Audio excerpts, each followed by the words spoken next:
और फिर जैसे क्राइसिस आया 1950s में, 1960s में क्राइसिस आया, जब फूड का जो फेलियर हुआ, हमको जो अमेरिका से PL480 का ग्रेन लेना पड़ा, वर्ल्ड बैंक से सुनना पड़ा, और हमको डिवैल्यू करना अपनी करेंसी पड़ा, और फिर हमको जो है अपना प्लानिंग में हॉलीडे लेना पड़ा जो प्लानिंग प्रोसेस था, तो 67, 68, 69 प्लान हॉलीडे का पीरियड आया।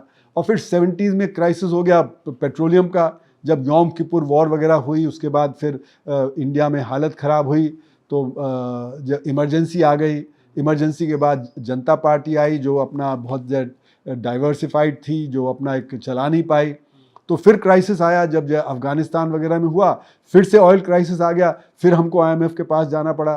फिर IMF ने कहा अपनी अर्थव्यवस्था खोलो, तो उनके कहने से हमने कंज्यूमरिज्म को अलाउ कर दिया, है ना। कलर टेलीविज़न, मारुति कार, जो स्कूटर्स, ये सब जो आने लगे, जो मिडिल क्लास और अपर मिडिल क्लास को चाहिए थे। पर लेकिन उससे रिसोर्सेज की कमी तो और ज़्यादा हो गई गरीब आदमी के लिए।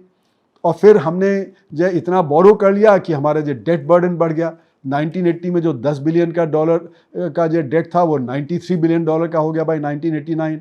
हम पे नहीं कर पा रहे थे, क्योंकि फिर ऑयल क्राइसिस आ गया, जब ईरान इराक वगैरह का जो समस्या हुआ। तो जब भी ऑयल क्राइसिस हुआ, हमारे यहाँ क्राइसिस हो गया, क्योंकि हमने वेस्टर्न मॉडर्निटी को अडॉप्ट किया, और हमारे पास उतना जो एनर्जी ऑयल वगैरह था नहीं, तो इम्पोर्ट करते थे, तो हर बार बैलेंस ऑफ पेमेंट का क्राइसिस आता था। और फिर जब सोवियत यूनियन चला गया, तो हमारे पास कोई ऑल्टरनेटिव भी नहीं बचा, दुनिया में कोई ऑल्टरनेटिव नहीं बचा। चीन ने 180 डिग्री टर्न ले लिया। जब दंग सियाओपिंग आए, उन्होंने कहा how does the colour of a cat matter, काली बिल्ली हो या सफ़ेद बिल्ली, चूहे तो पकड़ने हैं, तो हमको तो ग्रो करना है, चाहे कैपिटलिस्ट पाथ से करें चाहे सोशलिस्ट पाथ से। उन्होंने कहा कैपिटलिज्म विद अ डिफरेंस या सोशलिज्म विद अ डिफरेंस, पर हुआ तो उनका कैपिटलिस्ट पाथ ही।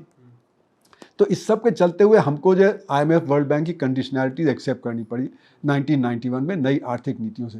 उससे क्या है कि ये जो गैप है, जो एडवांस सेक्टर बैकवर्ड सेक्टर का, वो और बढ़ गया, क्योंकि अब ये है कि खुला कर दिया। तो खुले में क्या है कि जो जिसके पास ज़्यादा कैपिटल वो ज़्यादा जो डेवलप करेगा, जिसके पास नहीं है वो कम डेवलप